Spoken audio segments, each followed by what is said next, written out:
and welcome to the first episode of Science Simplified on Bharata First. Through this show, we provide you a platform to let your curiosity out and ask questions related to science and technology, which answers will be given by our expert. To send us your question, you can send it via form, which link is given in the description box below. Do make use of this opportunity. Now I would like to introduce the science expert Dr. T.V. Venkateswaran, who is here with us to answer the question sent us by our viewers last week. Dr. T.V. Venkateswaran is a senior scientist of Vigyan Pasar. He is founder editor of India's Science Wire. His area of research include science, technology and society, and he also writes regular columns on development in science and technology. We are honored to have you, sir. Welcome to Bharata First. Thank you for that nice introduction, Bharata First. And to the viewers, keep watching Bharata First and this program. Every week, we'll come to you with some interesting question which you pose and some of our thoughts on it. Keep watching Bharata First. Hello everyone, this is Akshita and my question is, what is anti-satellite weapon and will it make space in the new arena of warfare? Anti-satellite weapon, as the name clearly suggests, are arsenals which are expected to decommission the space assets. Okay, and we all know that many countries are launching what can be called as spy satellites, or even some of the remote sensing satellites can provide intelligence information to various countries. Okay, so when you are threatened, the idea is that perhaps you may have to neutralize your enemy country's space assets so that you will be protected in the war. Right. So this is a concept that had emerged. Weaponizing space and then targeting satellite commenced about 2-3 decades ago when United States mooted this concept of Star Wars. That was during the Reagan's presidency. There were a lot of criticism around the world that we should not extend weaponizing to outer space. But in absence of a verifiable international treaties, many countries are under the assumption that they will have to mend for themselves and are building up their capacities to destroy space assets of their potential enemies. In India, for example, we have constructed a mission called Mission Shakti, which has successfully tested launching a ballistic missile against a decommissioned ISRO satellite. That practical live attempt was made to ensure that our systems are able to destroy space assets if it's required. In same way, for example, Russia has also tried out actually destroying one of its space assets. Many countries, including China, US, of course, have attempted this destroying space assets and then trying out their missiles, whether it will work in space. This concept is idea that in case of war, the space assets would be giving intelligence information to your enemy country. And if you want to stop it and win a war, perhaps at some time you may have to neutralize some of these space assets. And that's how these things are being attempted. Will it bring in a war to the space? In a sense, yes. In a sense, yes, that space assets would be now threatened, including peaceful space assets could be threatened. It can be threatened directly or indirectly in the sense that, let's say, for example, debris from one of these destroyed space assets could be uncontrollably moving in the space and then hit somebody else's satellite. So the threat of creating more space junk and with that creating more threat to space assets of different countries become enlarged due to this effort which is taking place in the contemporary times. Hi, my name is Mimansha Gaur and I want to ask about cyber attack. Like, what is it? And as the number of cyber attacks are increasing day by day, what steps can be taken to be cyber secure? And also, what is India's progress in the domain of cyber security? It's a very interesting question, and then it's an important challenge in the contemporary times when digital space has become important, both for individuals and also for organizations and countries. So, if you are looking at individual or the cyber attacks, I mean, it has a long history. In 1990s, when the internet became possible and world over internet became reality, right? Viruses were the important problem, and the way you attacked it is using antivirus or firewalls. Then around 2000, not just viruses but worms came, which were able to intrude. Okay, so then you needed systems which would be able to detect intrusion and prevent it. Worms were using the internet to get into your system, your network. Later, various kinds of new threats, cybersecurity threats have come in. So people are also taking efforts to address it in contemporary times, right? So this is something that is a challenge that is continually evolving, and continually responses are being also designed. When you talk about individuals, okay, there are various ways in which, for example, the cyber attack can take place. One of the things that we know, many of us would have even experienced is phishing. Okay, where you are directed to a wrong website, where unknowingly you are entering your password and login details, which the person is able to harvest and then defraud. Okay, so these are all something that can happen. And also, for example, sometimes nowadays when Zoom or other platforms are being used for online classes, we also hear about the platform is being hijacked and somebody playing a prank. So these are all called as session hijack. Okay, so you are not able to conduct your program properly. Then there are various kinds of cyber attacks that takes place. Some of which is one of which is ransomware. Basically, it's a attack on your system, which displays that unless and otherwise you pay such an amount of ransom, that the person or the group of people who are making that cyber attack would destroy your system by taking control of your system.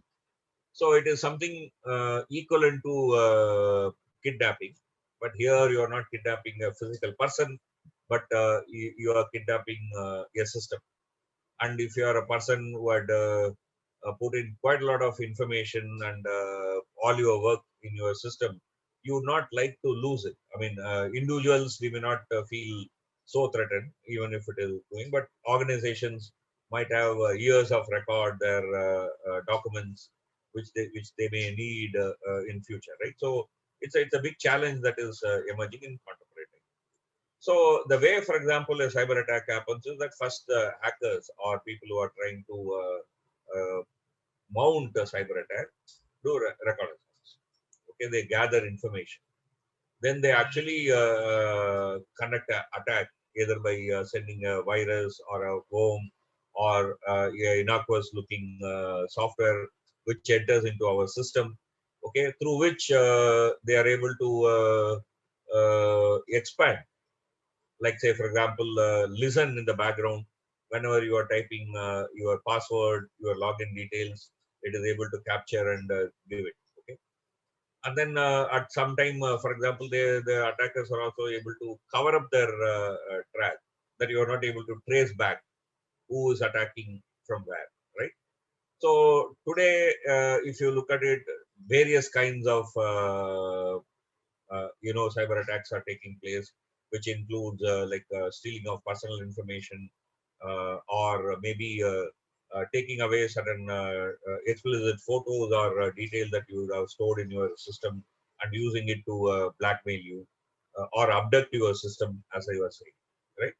If you are looking at India, not an individual, but India, some of the cyber attacks in the recent past has been, for example, the Union Bank of India heist, where the system, the Union Bank of India's web system was abducted. Okay. Then this WannaCry ransomware, we all knew about it, that if by mistake, if you had got that ransomware, you are you are under a great threat. So it said that you have to pay certain money to release yourself. Okay. Then similarly, data theft from Zomato was known. So there are such attacks we also know in India that has happened in the recent past. Cyber attacks has also escalated into what is called a cyberware, where it's not individuals who are at the target, but organizations or countries are at target. Okay, so the type of threat in cyber war includes hindering military or civilian responders. Okay, so a group of people from the enemy country deactivate some of the service provisions. Okay, so that's something that we have been seeing in the recent past.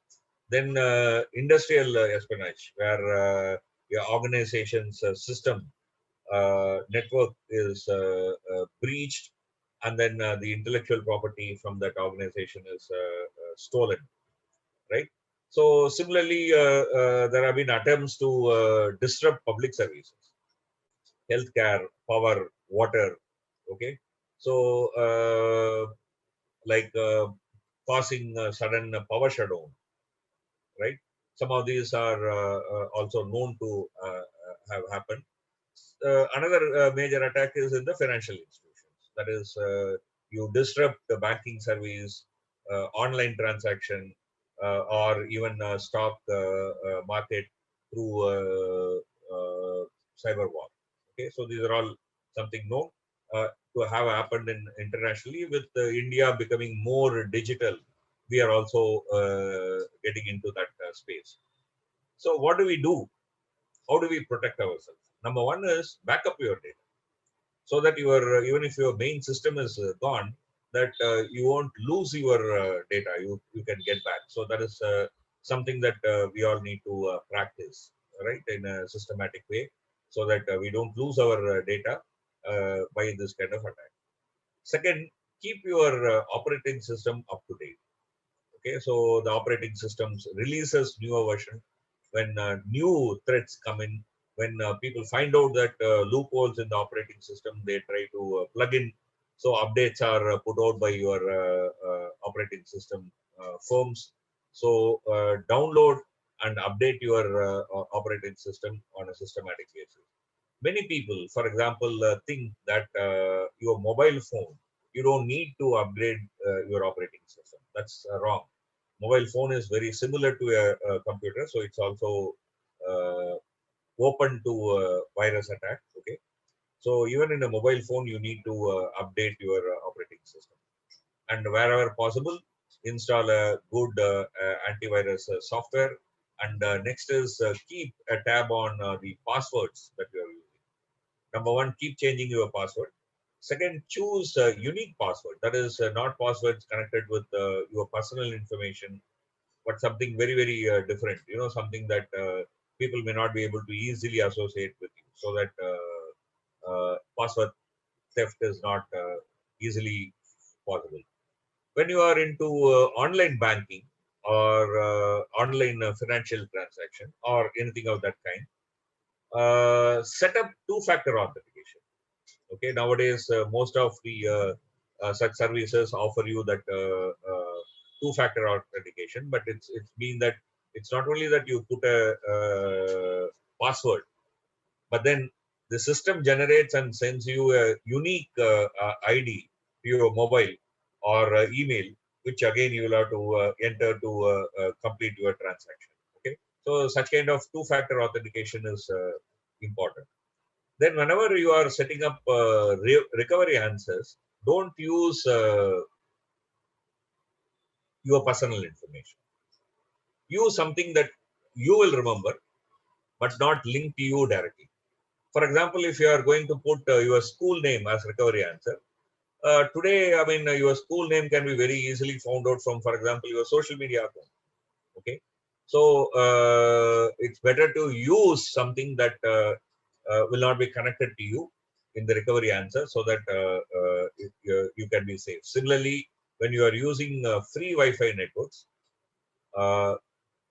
use caution when you are using.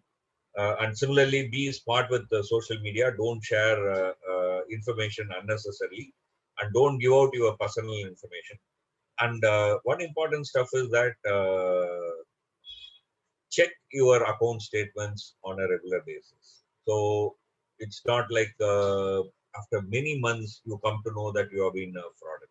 Okay, so if you keep checking, then you will also know that if you have been a target of fraud, then you'll be able to take action. These are all some of the action that you need to take into account to avoid being a victim of such kind of frauds. Okay, at national level, the departments, various departments are also formulating rules and regulation. There are certifications available in Government of India for Government of India websites, so that they are not amenable to cyber war, right? So there are systems which are being constantly put. But one thing we should understand is that this is actually like an arms race. The establishment prepares certain kind of defense. Then, of course, hackers find a new way of attack. So it's a constant thing that keeps on evolving. So you need to be updated to ensure that we don't become victims of cyber attack, or as organization, cyber war.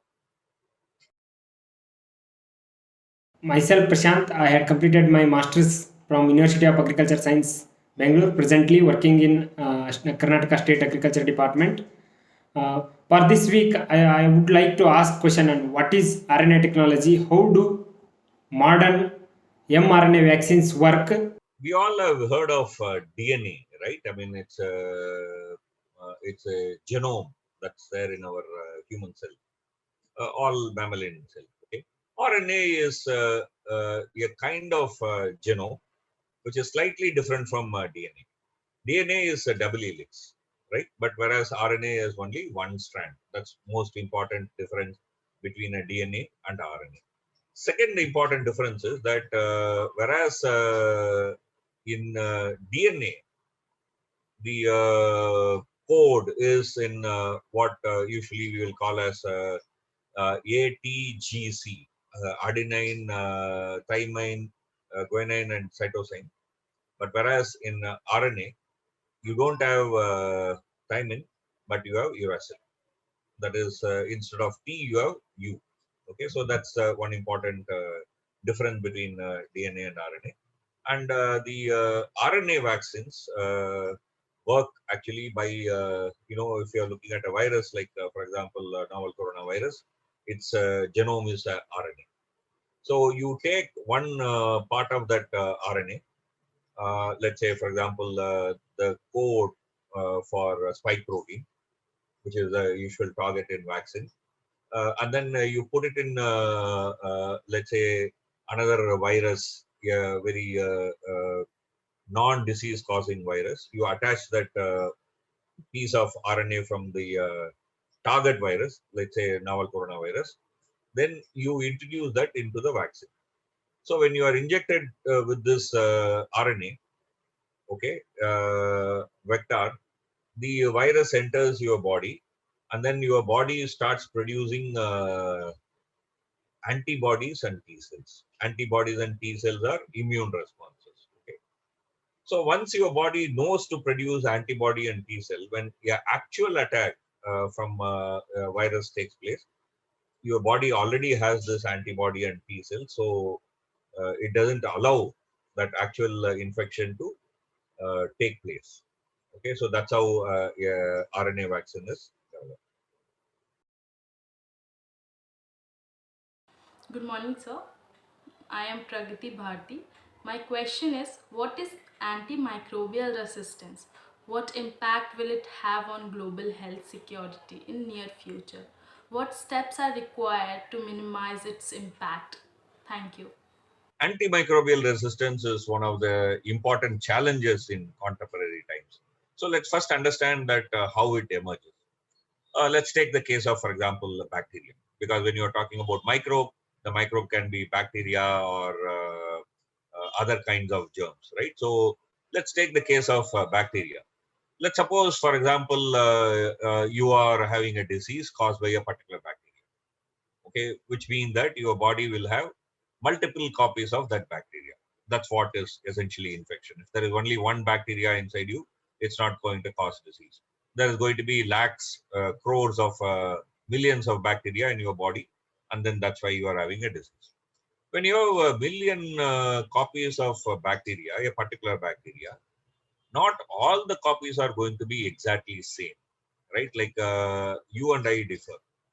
Take two frogs, they differ, right? So similarly, take two bacteria of same kind, they will differ a little bit. Okay, so when you are given, let's say, antibiotic, what might happen is that out of this lakhs of bacteria, most of them will die, but some of them having slightly variation may not die out of that antibiotic. They survive. So then what happens in the next generation? Only these surviving bacteria will keep multiplying, right?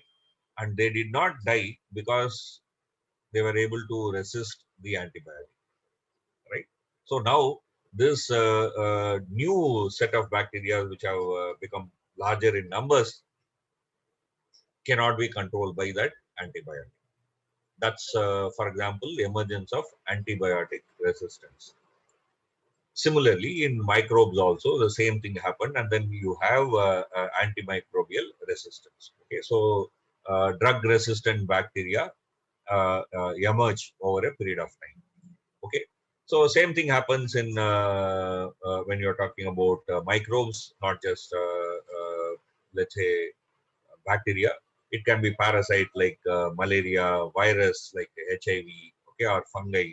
Okay, so all these microbes can also have this kind of drug resistant evolution, right?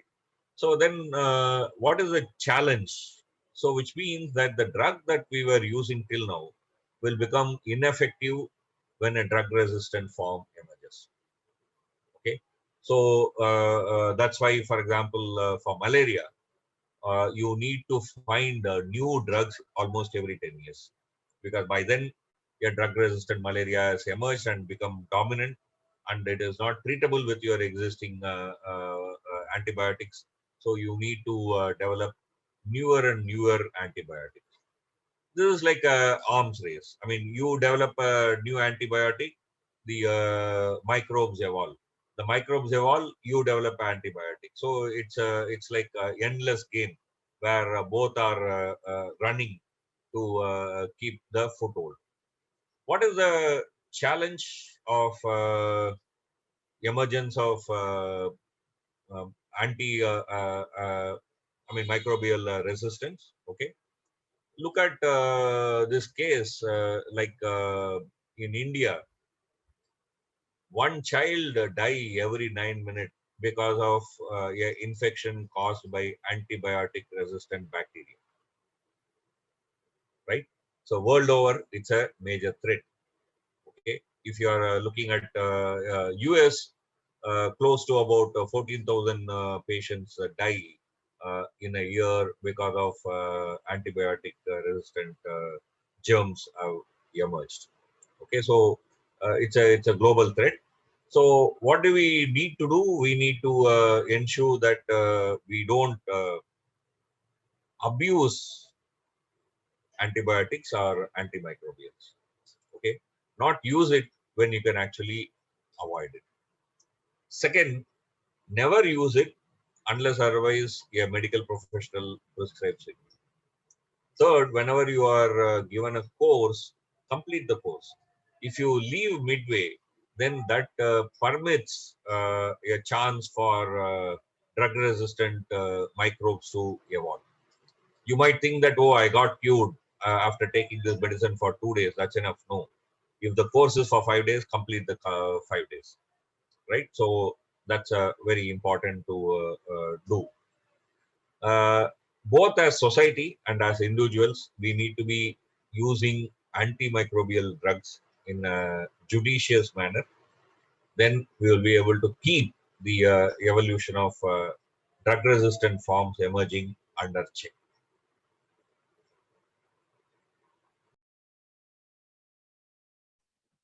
Namaste. My name is Sudhanshu Singh, and I am a student of economics studying at Ferguson College in Pune. I have questions. First one is, what has been the progress of science in the study of consciousness? Consciousness is an area where we are just scratching the surface.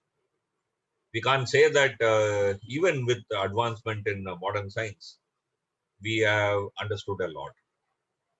There is a lot more to know than what we actually know. Let's look at a very simple exercise. Okay, we look around the outside world. We see, for example, a dog. Okay, so how do we perceive consciously that dog in our mind? Okay, that's a question for which we don't really have a very clear answer even now. True, we know that how, for example, the image from our eye it goes to our brain and how it is interconnecting neurons in our brain. But then what is consciousness? How does it emerge? How do we perceive it? These are all questions for which we have not great answers as of now. Today, with the development of certain modern technology, particularly called as functional MRI. Okay, it's not just ordinary MRI, but functional MRI, which means that it can take time series image, not just one snapshot, but it can take movie of how things change in our brain. It can find out which part of our brain is active. Okay, when a particular question is asked, okay, when the person is answering yes and the person is answering no. For example, is your name George Washington? Most of us would of course say no. Maybe there will be a actual George Washington who would say yes. Okay. Suppose if I take a healthy individual, right, and ask this question, but placing them in functional MRI, then I get a brain scan when they say no and when they say yes for the same question. Now, I may put a person who is in coma, a patient who is in coma. I ask this question. They will also think of answering yes or no, right? If they are able to hear my voice, right? Which we think they can. They are not able to reply back. Their body is not moving. They cannot move their lips. They cannot make sound. But we think that even a person under coma, most likely the brain is functional. Surprisingly, what we find is that even in patients who are suffering from coma, the same regions of brain is ticking. So through this instrument, functional MRI, we are able to explore the brain much more than what we were able to do earlier. Okay. Similarly, for example, you think of imagined task. You are not actually doing it. For example, there is a healthy person who is sitting at home. I say that, okay, you close your eyes and imagine that you are playing tennis. Okay. And I say the same thing to a person who is in a non-responsive stage. Let's say, like, for example, coma. Surprisingly, similar areas in the brain work. Or walk around the room. I say that close your eyes and think that you are. So it is not only action that actually we do, but even the imagined task apparently the same areas of brain is working. So we are able to probe the brain today using this modern technology. But still, one major question that remains is level. Okay, there is DNA, there is neuron, there is a neuron connection, there is a whole brain, and then we talk to each other, individuals, right? So let's say, for example, I see a juice glass. Okay, how is it represented? You and I are sitting next to each other, we see, and then we are able to talk about it. But then, how does it actually happen in my brain? How is it happening at the neuron level? These are all questions which still are unanswered. We need to go a long way to understand this. There are various theories of how one can understand the way brain function. One theory is what is called as global workspace, in the sense that how the brain functions so that we have a consciousness. Okay, so it's about a theory of consciousness, that how brain and consciousness work. So the workspace theory says that you have a input sensory data, and then our brain distributes it, broadcasts the data to different brain center. That's the one theory, that the broadcast is what is conscious. Okay, broadcasting it to different places, what is conscious. There is an integrated information theory where it says that there is a input sensory data. Okay, the network influences itself and experience consciousness. Different parts of our brain, the network experiences influence each other, and that's what we feel as consciousness. Then there are also other theories like first order theories, where when a sense data comes in, the processing, like it's going from one part of our brain to another part of brain, that movement from one part to the another part of the brain is what is consciousness. Then there is a higher order theory which says that there is a input data, it passes through different parts of our brain, but then there is additional processing happening beyond this modular processing. That additional processing is consciousness. There are various theories like it, but still it's a open question. We know that there is something called consciousness because we all feel it. Okay, but what it is, we need more science to understand. Thank you, sir, for the insightful explanation of every question. With this, it's a wrap. See you again next time.